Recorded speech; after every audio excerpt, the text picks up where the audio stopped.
United Nations World Food Bank has a problem in Afghanistan. It estimated there are 29 million people who are food insecure. And they have said that not only food insecure, many millions can get only one meal a day. When the United States was there, they didn't have a problem. They got assistance.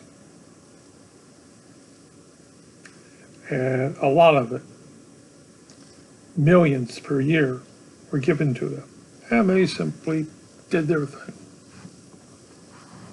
Many continue to have children, large families, and now, as one woman who has 11 children have said, she can only give one meal a day to their children.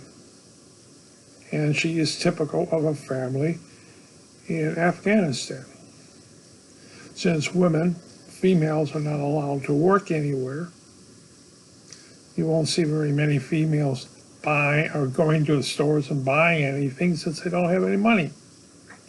So they expect to have flour and anything else they can get. As the United Nations food program has, they can't even buy this stuff. They say they are $1 billion short, as many nations have said, well, we're no longer a piggy bank. We have to feed our own. And they're also having problem buying rice, wheat, corn, anything to eat. But it is noticed that those NGOs in Afghanistan don't have a problem putting food in their mouths. They seem to be pretty well fed. I guess it's just they happen to be the poor families are not well fed. They're well, nothing. And the Taliban is sitting on an estimated $85 billion of brand new American hardware there, which they could sell. But they do sell it, yes. And they put it in their pocket. It's always nice to be a warlord, isn't it? But most of these people are in the main cities that are in bad shape.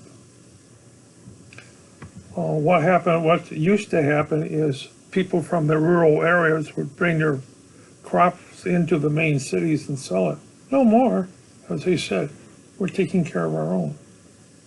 So I guess the people in Afghanistan are in serious trouble. Now, are they the only ones? No. You've got the ones in Africa. Many nations there rely on the United Nations food program to feed their populations. In the Sudan,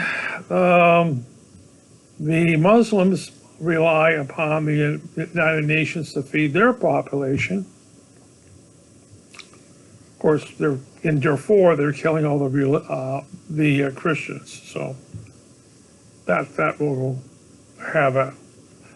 help reduce.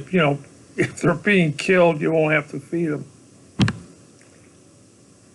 You're awful. I know, but that's reality.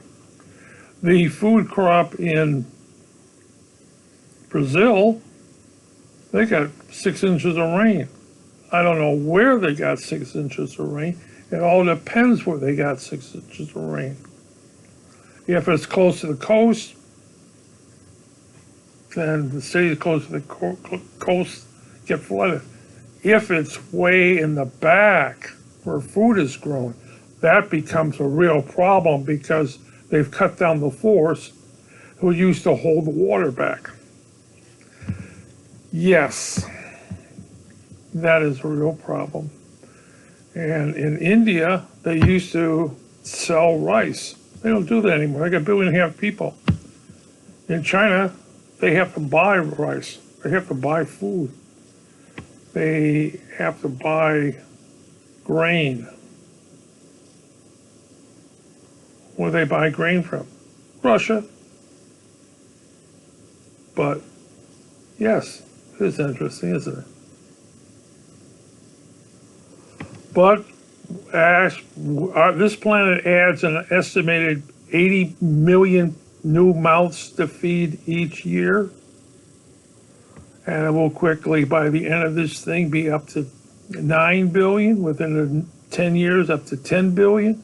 You can't feed them. It's going to get, conditions will be so bad, even in the United States, that you will have people. But, you know, the United States, well, we're $35 trillion in debt right now. We are a net importer of food. We are? We are. Well, you know, we got a lot of wheat. We got a lot of corn. But everything else, we seem to be a net importer.